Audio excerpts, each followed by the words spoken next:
Hello and welcome to the show. I'm Ollie and today I'm going to be bringing you Saab 93 Turbo X Neo Brothers Special. This is a car that my dad and I know. It's Neo Brothers Saab parts. They are the biggest Saab part retailer in the UK.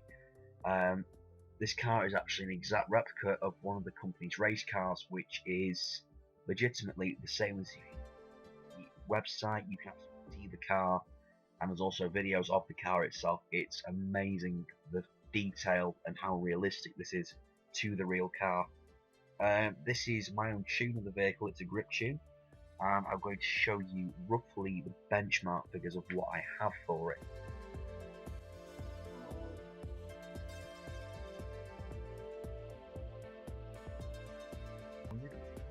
179.8 miles an hour.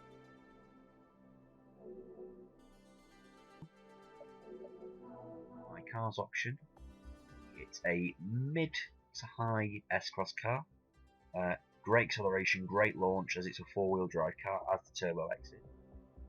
And my toggle, it has 504 horsepower with 531 pounds-feet of torque, with 3,075 pounds in. If you saw my previous Saab video, the other Saab was only a little bit lighter than this, but had just over half the power of this. This is a 2.8 litre, and it's got 56% over the front.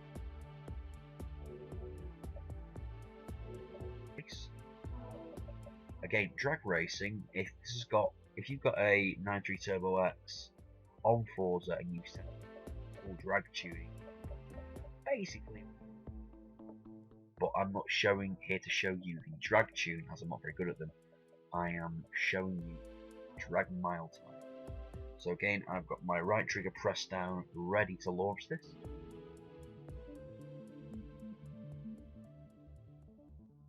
I've been looking after the car, so seeing it in Forza to seeing it in real life, it just doesn't. It's scarily close.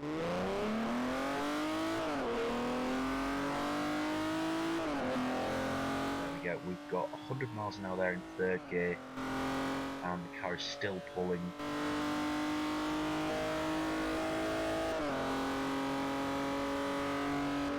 So yeah, this is a rather special car. I mean, really.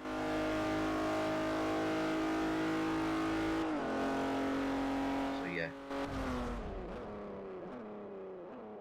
Let's look at 30.634 seconds to a full mile from a standing start. That's really good for an S-Class car. I know you can get faster S-Class vehicles, but one that's I've tuned this mainly for grip, hence the lower top speed. It's rather good. I'm on a track now of its handling potential. I wouldn't say the Nürburgring. I might do a Nürburgring video of some of my grip tunes, but I'll do that in a separate video.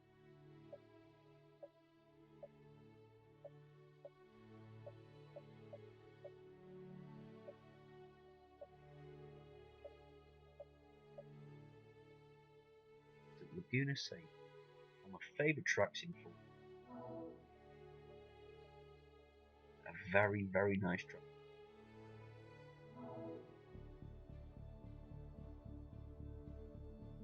Hopefully we can put it. Because I like I've not raced the 93 Turbo X in a while, and I've not raced the Laguna Seca in a while either, so fingers crossed it doesn't go too badly wrong.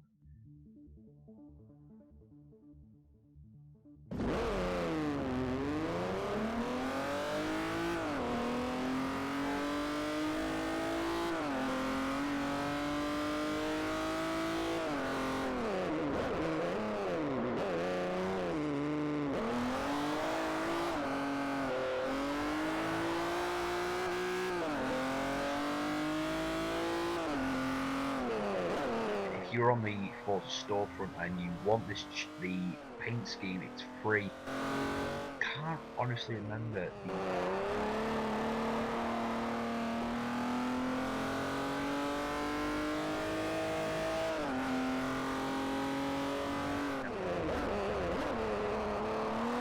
so I'm recording this off the Elgato with an Xbox with no internet, so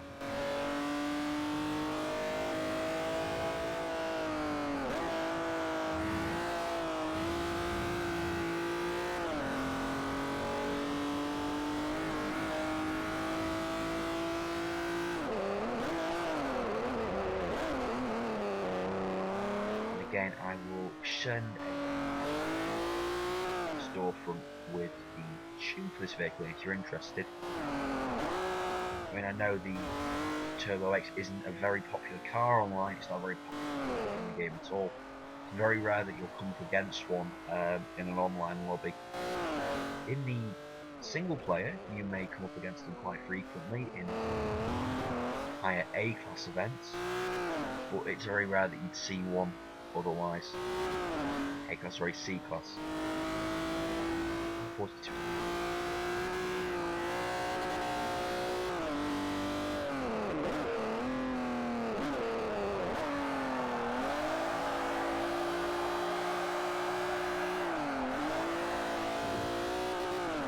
The drift wasn't intentional then, but it was quite cool. That's the thing, when you have a four-wheel drive car and you set it to a grip tune, you have to put 80% of the power to the back of the diff, making it a little bit tail happy, which I don't think the real car is, because I don't think the diff setting, I'd have to ask them about it.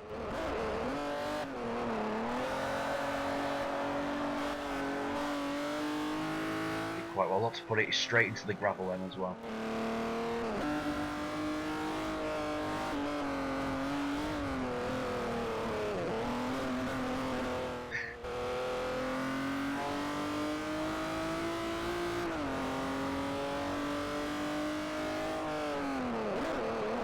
Anyone who has seen my previous YouTube videos knows that my first gaming video I actually put up on YouTube was a A-class grip race around this circuit in an Audi.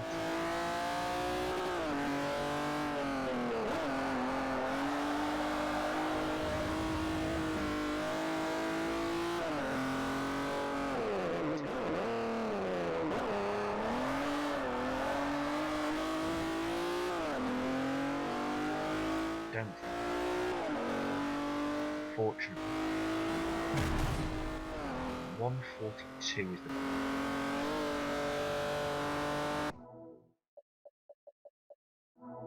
So now I will show you the actual tune itself, what I've done to the vehicle, and this will include the parts in the upgrade shop and also the tuning itself. So in the upgrade shop we have full racing air filter, full race everything except from a stock camshaft. We have race valves, stop displacement as the actual car wasn't done originally as well, race pistons, again race turbo, everything else is race there. On the platform and handling we have racing brakes, racing everything all the way through, including the race chassis, full waste rate reduction, and then we have full drivetrain upgraded. Tyres are race compound, like I said, there's my drag tyres for them as well, which doesn't really do much to race properly. Full upgraded tyre front and rear, so that puts it up to a 255 configuration all around. The actual wheels on the vehicle are a set of BBS RS GTs, and the sizing of them is 18 inches, which is the standard wheel size, so you don't have to go faffing around with that. Voice went a bit funny then. You have a Forza Motorsport 4 race bumper to make it look more authentic.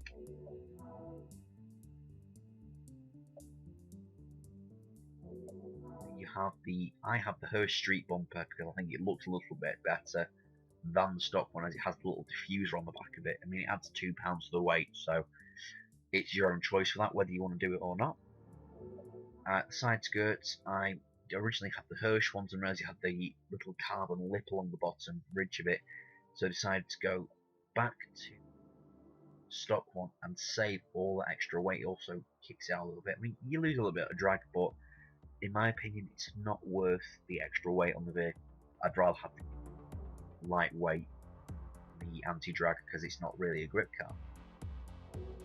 Okay, so that is what I've done in the upgrade shop to it. The tune itself, I have my tyre pressure at 28 psi all around. This is, by the way, my optimum grip tune for this. You can feel free to copy this tune and then make your own little tweaks and report back to me. Just feel free to it, and hopefully it does well for you. So your front and rear tyre pressure you want to be at 28 psi, which is 2 psi lower than standard. The gearing I have set to 3, so I can get a little bit more speed out of it without having much acceleration. So obviously you don't want to have your acceleration at full straight away and then just bounce off the gears and have a really low top speed, because otherwise then you've not really got a great grip car. The alignment, the camber is negative at 0.9 degrees on the front and rear. The toe of the vehicle, you have 1 degree, so 0.1 degree out on the front and minus 0.1 degree on the rear, with the front caster at an angle of 6 degrees. Your anti-roll bars, you have the front end quite soft, as there's quite a lot of weight over the front, so have that set to 15.7. And your rear, if you have that set to 31.8, that makes the back end quite stiff and makes the car a lot more stable. Also, it does slide a little bit as well, so you can lose it if need be. It's not a perfect tune for someone who is just, I'm going to give this a try and put all the power behind it, because you will have to adapt your tune if you go off anything different of what I've done. The springs, I have 630 on the pound, so it's kind of just toward the soft side on the front suspension, and it's slightly 2 pounds lighter on the rear, as there's not as much weight behind, so therefore it doesn't need as much behind it. The ride height on my tune is 4 clicks off the minimum, which is off, as all my tunes are 4 clicks off the minimum, as that is the optimum ride height. If you want to have a car that looks good, you're going to have it for your in-game photos, then slam it right down to as low as it can go. But if you're going to do it for this, have it 4 clicks off the bottom. My damping, my rebound stiffness is in the middle-ish. It's a little bit higher than standard on the front, and it's quite soft on the rear. Again, that's just to offset the weight balance of the vehicle. My bump stiffness, again, is more on the soft side, just because the car isn't going to be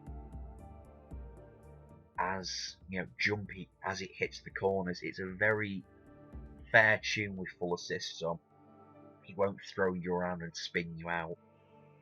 So it's really useful for the more technical tracks. So your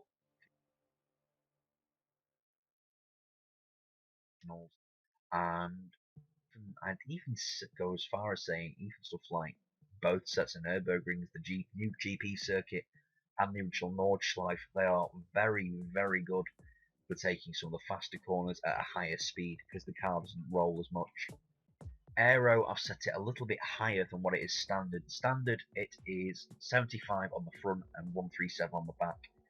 I wanted more of it for cornering as opposed to speed, as I'd rather have a car, like I've said, that goes around corners, then goes really fast down the straights. It gets to a corner and then just implodes at the end of it.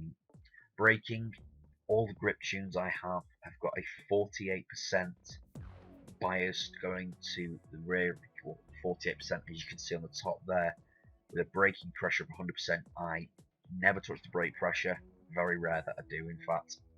It's only one car I did it for, and that was just messing around with tunes.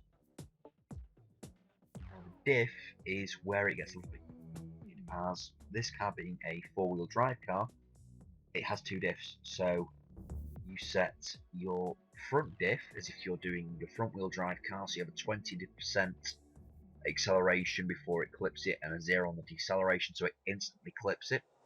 Then on the back you have it as you would have a grip setup rear wheel drive, where you have a 60% on the front, so you can still have a little bit of tail play, and 50% on the deceleration, so you can kind of, if you just slam on your brakes, you might lock it up. If you don't,